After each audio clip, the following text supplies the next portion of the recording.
제가 기능사 기출문제 이해를 함께 보겠습니다. 1번 성형한 파이 반죽에 포크 등을 이용하여 구멍을 내주는 가장 주된 이유입니다. 자, 구멍을 내주는 이유예요. 그러면 반죽 표면에 구멍을 뚫는 과정, 자, 이 구멍을 뚫는 과정을 피케라고 합니다. 피케라고 하는데, 이 구멍을 내주는 이유는 제품에 기포나 수포가 생기는 것을 막기 위해서입니다. 1번의 답 4번. 2번 다음 중 반죽형 케이크의 반죽 제조법, 반죽형 케이크의 반죽 제조법은 블렌딩법이 있어요. 그리고 또 크림법이 있습니다. 그리고 설탕 물법이 있고, 그 다음에 1단계법이 있습니다. 자, 그러면 여기서 반죽형 케이크의 반죽 제조법은, 자, 1번, 2번, 3번, 4번 보시고 4번입니다. 블렌딩법이 되겠습니다. 3번 다음 조건에서 물 온도를 계산하면 돼 있는데, 우리가 물 온도 계산하는 공식이 있거든요. 자, 이건 뭐냐면, 일단 반죽 희망 온도 있죠. 반죽 희망 온도가 기준이 돼요. 그리고 나머지 조건들을 다 더해서 빼줍니다. 그리고 이 나머지 조건들만큼 희망 온도를, 반죽 희망 온도를 곱해줘야 돼요. 그게 무슨 말이냐면, 자, 보겠습니다. 일단 반죽 희망 온도가 23도, 요게 일단 기준이 됩니다. 그 다음에 그 외에 다른 조건 볼까요? 밀가루 온도, 실내 온도, 설탕 온도, 쇼트닝 온도, 계란 온도, 그리고 수돗물 온도는 요거는 계산하지 않습니다. 요건 무시하고 마찰계수. 그러면 주어진 조건이 하나, 둘, 셋, 넷, 다섯, 6개 있죠. 그러면 반죽 희망 온도에다가 반죽 희망 온도에서 6을 곱해줘요. 6을 곱해주고 빼기 하고 나머지 조건들 있죠? 이 조건들을 다 더해줍니다. 밀가루 온도, 실내 온도, 설탕 온도, 쇼트닝 온도, 계란 온도, 마찰 계수까지. 자, 요를 다 더해준 것을, 자, 지금 몇 개를 더해야 됩니까? 6개를 더해야 되죠? 자, 이 6개 더한 것을 빼주면 돼요. 자, 근데 이렇게 하면 너무 힘듭니다. 일단 잘 생각해 보세요. 23에서 6을, 자, 이 반죽 희망 온도가 23이잖아요. 23에 6을 곱하고, 그러면 138이죠. 자, 이렇게 하면 요 값이 138이 옵니다. 빼기, 그 다음에 이걸 다 더해야 되잖아요. 25, 20, 그 다음에 20, 또 20을 더해줘요. 자, 그러면 138에다가 요거 다 더하면 얼마죠? 135입니다. 자, 그러면 138에서 135를 빼면 3이죠. 답은 3도. 자, 이렇게 해도 되는데, 저는 이렇게 하겠습니다. 결국 반죽 희망 온도와 다른 온도와의 어떤 차이입니다. 차이. 자, 한번 볼까요? 자, 그러면 저의 방식으로 한번 계산해 볼게요. 반죽 희망 온도가 23도인데 밀가루 온도가 25도면 몇 도를 낮춰야 되죠? 2도를 낮춰야 돼. 마이너스 2. 그 다음에 실내 온도도 25도죠. 이것도 마이너스 2. 그 다음에 설탕 온도 25도네. 마이너스 2. 근데 쇼트닝 온도는 20도니까 3도를 올려야 되죠. 3도 올립니다. 계란 온도 3도 올려야 되겠죠. 마찰 계수 3도를 올려야 돼요. 그렇겠죠. 자, 그러면 이게 6입니까? 이게 마이너스 6이죠. 그러면 마이너스 6하고 3 두 개 지워지고 남는 것은 답이 3. 자, 저처럼 계산하면 어떨까요? 반죽 희망 온도를 기준으로 다른 온도를 내리거나 올리는 것을 더해주면 돼요. 답은 2번. 4번 제분에 대한 설명 중 틀린 것입니다. 일반 넓은 의미의 제분이란 곡류를 가루로 만드는 것이지만 일반적으로 밀가루를 사용하여 밀가루를 제조하는 것을 제분이라고 하죠. 1번 맞고. 2번 밀은 배유부가 치밀하거나 단단하지 못하여 도정할 경우 쌀아기가 나오죠. 쌀아기가 많이 나오기 때문에 처음부터 분말화하여 활용하는 것을 제분이라고 합니다. 그 다음에 3번 제분 시 밀기울. 자, 밀기울에는 회분 함량이 높아요. 해분 함량이 높으니까 밀기울이 많이 들어가면 밀가루의 해분 함량이 낮아지는 게 아니죠. 높아집니다. 답은 3번. 4번 제분율. 제분율은 물을 제분하여 밀가루를 만들 때 밀에 대한 밀가루의 백분율을 말합니다. 5번 스펀지 케이크를 만들 때 설탕이 적게 들어가면 생길 수 있는 현상입니다. 설탕은 어떤 성질을 가지고 있냐면 수분을 흡수하고 보존하는 성질을 가지고 있는데, 결국 설탕이 적게 들어감으로 인해서 수분이 적습니다. 수분이 적으면 그러면 갈라지겠죠. 갈라집니다. 껍질이 갈라져요. 답은 3번. 6번 튀김 조건으로 틀린 것입니다. 튀김 기름의 조건으로 틀린 것. 자, 튀김 기름은요, 일단 발연점이 높아야 됩니다. 그 다음에 산패. 산패란 말은 뭐냐면 기름이 산성이 되어서 불쾌한 냄새가 나고 맛이 나빠지고 빛깔이 변하는 현상을 산패라고 하는데, 이러한 산패에 대해서 안정성이 있어야 됩니다. 그리고 3번 여름철에 융점. 융점이란 말은 뭐냐면 고체가 열을 받아 액체가 되는 현상을 융점이라고 하는데, 여름철에 융점이 높은 기름을 사용합니다. 그리고 상가가 낮아야 됩니다. 6번의 답 3번. 7번 슈에 대한 설명이 틀린 것입니다. 자, 슈는 프랑스어입니다. 프랑스어로 양배추란 뜻이에요. 양배추. 그러면 구워냈을 때 표면에 생긴 균열과 부분 형태가 양배추 모양과 비슷하다. 그러니까 양배추 모양을 떠올리면 돼요. 자, 근데 1번 패닝 또는 패닝 후에 반죽 표면에 물을 분사하여 오븐에서 껍질이 형성되는 것을 지연시킨다. 맞고요. 2번 껍질 반죽은 액체 재료를 많이 사용하기 때문에 공기 중 증기 발생으로 팽창합니다. 3번 오븐의 열 분배가 고르지 않으면 껍질이 약하여 주저앉죠? 맞습니다. 4번 기름칠이 적으면 껍질 밑부분이 접시 모양으로 올라오거나 위와 아래가 바뀐 모양이 된다. 자, 이거는 기름칠이 많아야 되죠. 적은 게 아니고 많으면 그렇습니다. 왜냐하면 기름칠이 적으면 그럼 어떻게 할까요? 밑면이 좁아집니다. 따라서 답은 4번. 8번 케이크 반죽의 pH. 자, pH는 수소 이온 농도 지수입니다. 수소 이온 농도 지수의 수소 이온 농도 지수가 적정 범위를 벗어나서 알칼리가 됐어요. 알칼리일 경우 제품에서 나타나는 현상. 자, 이것은 제품의 기공이 거칠어집니다. 답은 4번이죠. 4번. 9번 소규모 주방 설비. 자, 소규모예요. 규모가 작습니다. 작업의 효율성을 높이기 위한 작업 테이블 어디 할까요? 중간이죠. 그렇죠? 중앙의 중앙부에 설치한다. 10번 고율배합. 고율배합이란 말은 설탕 사용량이 밀가루 사용량보다 많은 배합이에요. 설탕을 많이 넣었어요. 고율배합입니다. 그리고 이러한 고율배합은 낮은 온도에서 오랫동안 구워야 돼요. 낮은 온도, 저온, 그리고 장시간, 저온, 장시간. 고율배합은 지읒, 저온, 장시간입니다. 답 3번. 11번 다음 중 비용적이 가장 큰 케이크입니다. 비용적이란 말은 반죽 1g이 차지하는 부피입니다. 그러면 비용적이 크다 이 말은 어떤 의미를 가지고 있을까요?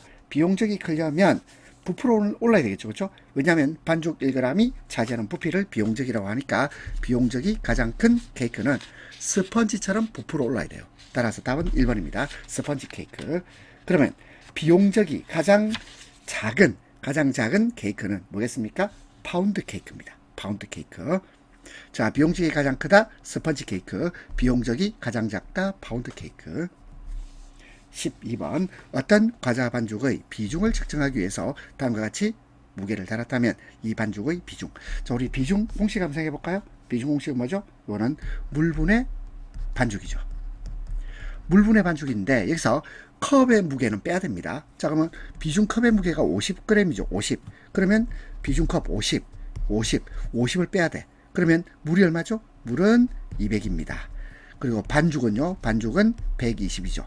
그러면 비중은 물분의 반죽이니까 물은 200 그리고 반죽은 120 하면 0.6이죠. 답은 2번입니다. 13번 같은 크기 팬에 각 제품의 비용적에 맞는 반죽을 패닝하였을 경우 반죽량이 가장 무겁다 말은 결국 비용적이 가장 작은 거죠. 그렇죠? 반죽량이 가장 무겁다 파운드 케이크입니다. 답은 1번. 14번 흰자를 거품 내면서 뜨겁게 끓인 시럽을 부어 만든 머랭은 이탈리안 머랭입니다. 이탈리안 머랭. 15번 도넛과 케이크의 글레이즈 사용 온도로 적합한 것. 글레이즈란 말은 광택을 내는 거예요. 광택을 내는 것. 그러면 도넛과 케이크의 글레이즈 사용 온도로 가장 적합한 온도입니다. 이건 49도입니다. 답은 3번. 16번 1mg. 1mg을 이해하기 위해서 일단 1g 생각해 볼까요? 1g은 1000mg이죠. 그러면 1mg은 얼마일까요? 0.001g이겠죠. 자, 이거 환원됩니까? 1g은 1000mg, 1mg은 0.001g. 답은 2번입니다. 17번 냉동 반죽의 장점이 아닌 것입니다. 냉동 반죽을 해놓으면 일단 노동력을 절약할 수 있죠. 작업 효율이 극대화됩니다. 설비와 공간을 절약할 수 있죠. 근데 이스트푸드의 절감이 아니고 이스트푸드의 사용량이 많습니다. 절감이 아닙니다. 답은 4번. 18번. 자, 이것도 이제 계산을 해야 되는데 3% 이스트를 사용 4시간 발효 좋은 결과를 얻는다고 가정할 때 발효 시간이 3시간이에요. 그러면 이스트 양은 어떻게 될까? 자, 이건 어떻게 하냐면 요 두 개를 곱한 값하고 그리고 3시간으로 줄였을 때 필요한 이스트 양을 곱한 것이 같으면 돼요. 해볼까요? 3% 곱하기 4는 자, 이스트 양이 얼마인지 모르죠? 네모 곱하기 3시간. 이게 뭐겠습니까? 이거는 4%죠. 4%. 답은 2번입니다. 3% 이스트 사용 4시간 3 곱하기 4. 요것은 이스트 양을 모르죠. 우리가 모르지만 여기다가 3시간 줄일 거예요. 네모 곱하기 3 해서 자, 이스트 양은 4%가 되겠어요. 19번. 식빵의 온도를 28도까지 냉각 포장할 때 식빵에 미치는 영향입니다. 그러면 식빵의 온도가 28도까지 냉각했다 이 말은 냉각 온도가 낮을 경우다 이 말이에요. 왜냐하면 이 식빵의 냉각 온도는 냉각 온도는 35도에서 40도가 적당해요. 근데 28도까지 냉각했으니까 냉각 온도가 낮죠. 낮으면 제품이 건조해집니다. 제품이 건조해진다. 그리고 딱딱해진다 이 말이죠. 딱딱해지고 노화가 일어나요. 따라서 답은 1번입니다. 20번. 버터톱 식빵 제조 시 분할 손실이 3%, 완제품 500g짜리 4개. 그러면 여기서 완제품의 중량을 생각해볼까? 완제품 중량은 500g짜리가 4개니까 총 2000g이 되겠습니다. 2000g. 이때 강력분의 양으로 가장 적당한 것, 총 배합률이 195.8%입니다. 자, 그러면 일단 우리는 완제품 중량을 일단 구했습니다. 그 다음에 뭘 할 거냐면 총 반죽 중량을 한번 계산해 볼까요? 총 반죽 중량은 완제품 중량에서 나누기 1 빼기 분할 손실입니다. 자, 이거 계산하기 좀 어렵죠? 일단 완제품 중량이 얼마나 그랬죠? 2000 나누기 1 빼기 분할 손실이 3%니까 0.03이 되겠죠. 자, 이거 계산하면 2061 정도가 됩니다. 대충 계산해 보세요. 자, 그 다음에 우리는 뭘 구해야 되죠? 강력분의 양이죠. 그럼 이 강력분의 양이란 말은 결국 밀가루의 양입니다. 그렇죠? 자, 우리 밀가루의 양을 구할 거예요. 자, 이것은 어떻게 하냐면 자, 밀가루의 중량입니다. 자, 밀가루의 중량을 구하기 위해서는 총 배합률 분의 밀가루 비율 곱하기 총 반죽 중량을 곱해주면 돼요. 그러면 일단 우리는 뭐 해야 되냐면 총 배합률이 195.8이죠. 195.8 있고요. 밀가루 비율, 우리가 일반적인 밀가루 비율은 100이죠. 100 곱하기 총 반죽 중량이 2061쯤 되죠. 2061. 자, 요거 넣어서 계산해 주면 되겠습니다. 그러면 약 1053이 나옵니다. 답은 3번. 자, 일단 우리는 완제품 500g짜리 4개, 완제품 중량이 2000이라는 것, 요거 하나 기억하시고, 자, 그때 총 반죽 중량은 완제품 중량에서 나누기 1 빼기 분할 손실 해서 총 반죽 중량을 구했습니다. 그 다음에 강력분의 양 밀가루 중량은 총 배합률 분의 밀가루 비율 곱하기 총 반죽 중량인데 여기서 밀가루 비율은 100을 넣어주면 돼요. 자, 그리고 계산하시면 되겠습니다. 21번 빵 속에 줄무늬가 생기는 원인입니다. 줄무늬가 생기는 원인은 덧가루 사용이 과다한 경우입니다. 22번 하나의 스펀지 반죽으로 2개에서 4개의 도우를 제조하는 방법으로 노동력, 시간이 절약되는 방법은 자, 이것은요 마스터 스펀지법 답 3번입니다. 23번 반죽이 팬 또는 용기에 가득 차는 성질, 이것을 흐름성이라고 해요. 답은 1번 흐름성. 24번 다음 중 냉동 반죽을 저장할 때, 자, 우리 냉동 반죽이란 말은 우리 기본적으로 마이너스 40도로 냉동 반죽을 해요. 그리고 저장은 마이너스 18도에서 마이너스 25도 사이입니다. 그러면 마이너스 18도에서 마이너스 25도, 여기 보면 3번 보면 되겠네요. 냉동 반죽은 마이너스 40도로 급속 냉동해서 그리고 마이너스 18도에서 마이너스 25도로 저장하면 되겠습니다. 25번 다음 재료 중 식빵 제조 시 반죽 온도에 가장 큰 영향을 미치는 것 뭐겠습니까? 아무래도 밀가루가 제일 영향을 미치겠죠. 밀가루 사용량이 많기 때문에 밀가루가 가장 큰 영향을 줍니다. 26번 빵 표피의 갈변 반응이에요. 갈변, 색깔이 변하죠. 자, 갈변 반응은 우선 아미노산과 당으로부터 생깁니다. 아미노산과 당으로부터 갈변 반응이 생겨요. 답은 3번. 27번 제빵용으로 주로 사용되는 도구입니다. 자, 이건 뭐냐면 반죽을 분할하고 그리고 모으고 그리고 반죽을 떼어내고 뭐죠? 스크래퍼가 제빵용으로 주로 사용되는 도구입니다.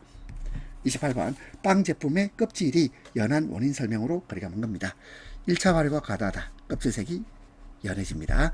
낮은 오븐 온도 껍질색이 연해지죠. 덧가루 사용이 과다하다. 껍질색이 연해지는데 고율배합은 설탕이 많잖아요. 설탕이 많이 들어가면 껍질색이 진해진다.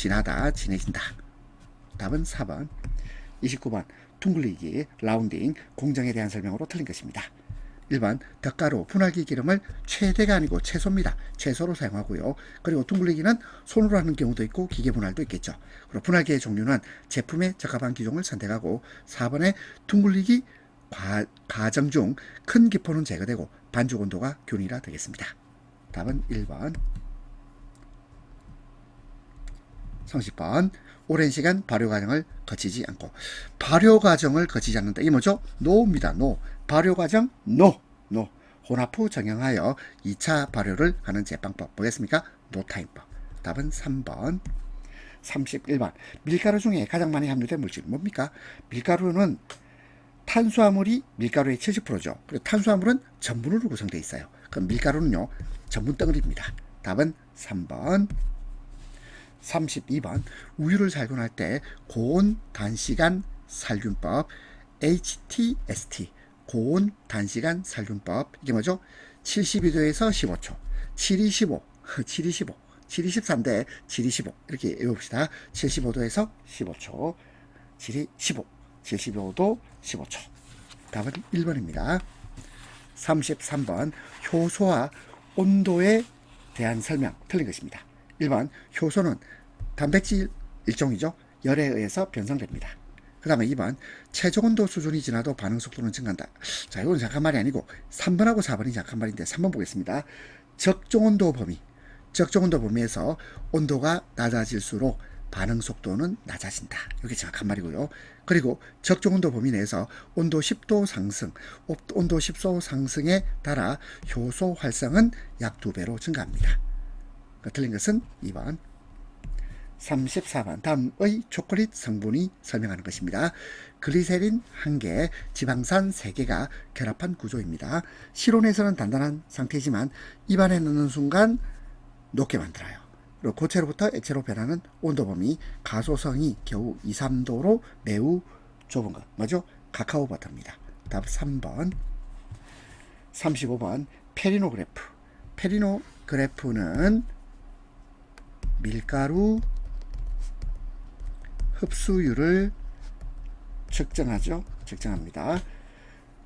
페리노그래프 컵의 윗부분이 500, 자, 요건 뭐라 읽을까요? 요건 브라벤더 유닛입니다. 자, 500 브라벤더 또는 500 브라벤더 유닛. 뭐 유닛 이렇게 할까요? 자, 500 브라벤더 유닛에 도달하는 시간. 이걸 뭐라 그러죠? 이걸 도달 시간이라고 합니다. 그럼 이 브라벤더 유닛은 뭐냐면 이 페리노 그래프를 측정하는 기계를 만든 회사 이름이 브라벤더 유닛이에요. 그러니까 줄여서 그냥 브라벤더 이렇게 읽기도 합니다. 페리노 그래프 커브의 윗부분이 500 BU에 도달하는 시간, 브라벤더 유닛에 도달하는 시간, 도달 시간입니다. 36번 다음에서 탄산수소 나트륨 중조 반응에서 발생하는 물질 이산화탄소 되겠죠. 그 다음에 물도 됩니다. 그리고 탄산 나트륨입니다. 탄산 나트륨 이산화탄소 물 탄산 나트륨. 근데 이건 뭐죠? 이건 에탄올. 에탄올은 발생하는 물질이 아니죠. 답 3번. 37번 제빵에 사용하는 물로 가장 적합한 형태는 이걸 악영수라고 그래요. 악영수. 악영수는 경도가 120 ppm 이상 180 ppm 미만을 악영수라고 합니다. 악영수. 악영수가 제빵에 사용하는 물로 가장 적합합니다. 답은 1번. 38번 유지의 경화. 경화란 말은 뭐냐면 불포화 지방산에 수소를 첨가하는 것을 말합니다. 그래서 유지의 융점을 높이죠. 그래서 유지의 융점을 높인다. 유지의 경화라고 합니다. 39번 아밀로그래프. 자, 아밀로그래프는 우리 아까 브라벤더 유닛에서 만들었다 그랬죠? 회사 이름이라고 그랬습니다. 브라벤더 유닛. 1번 아밀로그래프에 관한 설명. 1번 반죽의 신장성 측정. 자, 반죽의 신장성을 측정하는 것은 익스텐소 그래프를 말해요. 따라서 1번 틀렸고요. 2번 메가의 에카 효과 측정. 3번 알파 아밀라제. 알파 아밀라제 활성 측정합니다. 보통 제빵용 밀가루는 약 400에서 600 브라벤더 유닛. 자, 2, 3, 4는 맞고 1번 틀렸습니다. 40번 쇼트닝에 대한 설명. 틀린 것입니다. 자, 쇼트닝 라드 대용품입니다. 돼지기름 대용품이죠. 그 다음에 정제한 동식물성 유지로 만듭니다. 3번 온도 범위가 넓어서 취급이 용이한데 수분은 16% 이게 아니고, 자, 이 쇼트닝은 지방 100%입니다. 지방 100%. 답은 4번. 41번 다음 중 당 알코올이 아닌가. 자, 당 알코올은 잘리톨 그리고 솔비톨 그리고 갈락티톨. 글리세롤 아니죠. 자, 글리세롤은 이건 지방을 가수분해하면 생성되는 게 글리세롤이에요. 이건 지방하고 관련됩니다. 따라서 답 4번. 42번 케이크 제품에서 달걀. 자, 달걀에서 달걀 노른자. 자, 우리 달걀 노른자에는 뭐가 들어있죠? 레스틴. 그럼 레스틴은 이건 어떤 의미를 가집니까? 물과 기름을 잘 섞게 만들어주는 그런 역할을 하죠. 자, 달걀의 기능입니다. 영양가정대 결합제 기능, 그 유화작용이 저해되는 것이 아니라 달걀 노른자의 레스틴으로 인해서 유화작용이 촉진됩니다. 그 다음에 4번에 수분 증발 감소, 달걀의 기능입니다. 답은 3번. 43번 메가당은 이스트의 발효 과정 중 효소에 의해서 두 분자의 포도당으로 분해돼요. 포도당 더하기 포도당. 답은 1번입니다. 44번 육독 국가의 상록 활력 교목에 맺히는 종자를 말리면 넛매그가 돼요. 넛매그입니다. 이 넛매그의 종자를 싸고 있는 빨간 껍질을 말린 향신료. 이게 뭐죠? 이게 메이스입니다. 메이스라고 합니다. 답 3번. 45번 밀재분 공정 중 정성기에 온 밀가루를 마세하여 작은 입자로 만드는 공정. 이것이 분쇄 공정이죠. 분쇄 공정. 답 2번. 46번 수크라제. 수크라제는 무엇을 가수분해 시킵니까? 자, 이것은 설탕입니다. 설탕을 가수분해해서 포도당과 과당을 만드는 효소 수크라제입니다. 47번 리놀렌산의 급원식품으로 가장 적합한 것. 리놀렌산 하면 뜰기름이에요. 뜰기름. 답은 2번. 48번 새우게 등의 겉껍질을 구성하는, 자, 이건 뭐라고 있죠? 이거를 카이틴이라고도 있고 카이틴. 근데 이거보다는 우리는 키틴이라고 말이죠. 키틴의 주된 단위 성분. 이게 뭐죠? 이건 글루코사민. 답은 2번이에요. 글루코사민이 되겠습니다. 49번 단백질에 대한 설명으로 틀린 것입니다. 단백질, 조직의 삼투압과 수분 평형을 조절한다. 그리고 약 25종의 아미노산으로 되어 있고요. 부족하면 2차적 빈혈이 유발하기 쉽죠. 근데 동물성 식품에만 아니죠. 동물성 식품 물론이고 식물성에도 있어요. 그렇죠? 동물성에만 있는 건 아닙니다. 답은 4번. 50번 건강한 성인이 식사 시 섭취한 철분이 섭취한 철분이에요. 200mg. 그러면 흡수된 철분은 어떻게 될까요? 이거는 먹은 것 중에 한 10% 정도만 흡수됩니다. 그러면 200의 10% 얼마죠? 20. 여기 20을 한번 찾아볼까요? 답 2번 하면 되겠죠? 51번 착색료에 대한 설명으로 틀린 것입니다. 천연색소는 인공색소에 비해서 비싸죠. 그 다음에 타르색소는 카스텔라에 사용하면 안 돼요. 그리고 인공색소는 색깔이 다양하고 선명합니다. 그리고 레토르트 식품에서 타르색소 이것도 사용하면 안 돼요. 답은 2번. 52번 작업 공간의 살균에 가장 적당한 것은 자외선 살균입니다. 답 1번. 53번 허가된 천연 유화제. 자, 유화제가 무슨 말이라고 그랬죠? 물과 기름을 잘 이렇게 유화시킨다. 섞는 거죠. 그러면 이 천연 유화제, 자, 뭐죠? 계란 노른자. 계란 노른자 이런 말 없네. 레시틴이네. 답 3번. 54번 다음 중 살모넬라 균의 주요 감염원은 이거는 육류입니다. 육류. 답은 2번. 55번 경구 감염병의 예방 대책 중 전염원에 대한 대책으로 바람직하지 않은 겁니다. 1번 환자를 조기 발견하여 격리치료 맞고요. 2번 환자가 발생하면 접촉자의 대변을 검사하고 보균자를 관리합니다. 3번 일반 및 유흥음식점에서 일하는 사람들은 정기적인 건강진단이 필요하죠. 4번 오염이 의심되는 물건은 소독해야죠. 어둡고 손이 닿지 않는 곳에 모아둔다 아닙니다. 소독해야 됩니다. 답 4번. 56번 산양, 양, 돼지, 소에게 감염되면 유산을 일으키고 인체 감염 시 고열이 주기적으로 일어나는 인수, 사람과 짐승, 인수 곰통 감염병. 이게 뭐죠? 이게 파상열 또는 브루셀라증, 브루셀라균에 의해서 감염을 일으키죠. 브루셀라증입니다. 파상열 또는 브루셀라증이라고 부른다. 답 3번. 57번 제1군. 자, 요즘은요 1군이란 말이 1급 이렇게 쓰죠. 제1급 감염병, 제1군 감염병 같은 말입니다.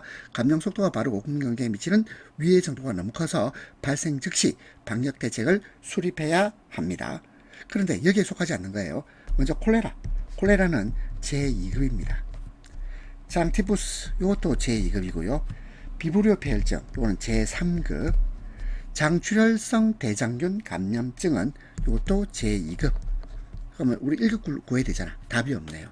답이 없는 게 아니고 여기에 속하지 않는 감염병은 1번, 2번, 3번, 4번 모든 답이에요. 모두 답. 자, 과거에는 이제 기출 문제로 나섰는데 자, 지금은 자, 이건 좀 요 보기를 좀 바꿔줘야 되겠죠. 어쨌든 콜레라는 2급, 장티푸스 2급, 비브리오 폐혈증 3급, 장출혈성 대장균 감염증 2급. 58번 다음 중 식중독 관련 세균의 생육개체적인 식품의 수분 활성도는 0.90에서 1.00. 답 4번입니다. 59번 주로 냉동된 육류 등 저온에서도 생존력이 강하고 수막염이나 임산부의 자궁 내 폐혈증 등을 일으키는 식중독균 뭐죠? 리스테리아균입니다. 답 3번 리스테리아균. 61번 다음 중 감염형 식중독. 우리가 감염형 식중독 하면 보통 살모넬라균 또는 장염 비브리오균 또는 병원성 대장균을 말해요. 감염형 식중독을 일으키는 원인은 살모넬라균, 장염 비브리오균, 병원성 대장균. 자, 그럼 답은요 2번 되겠습니다. 자, 여러분들 고생하셨습니다.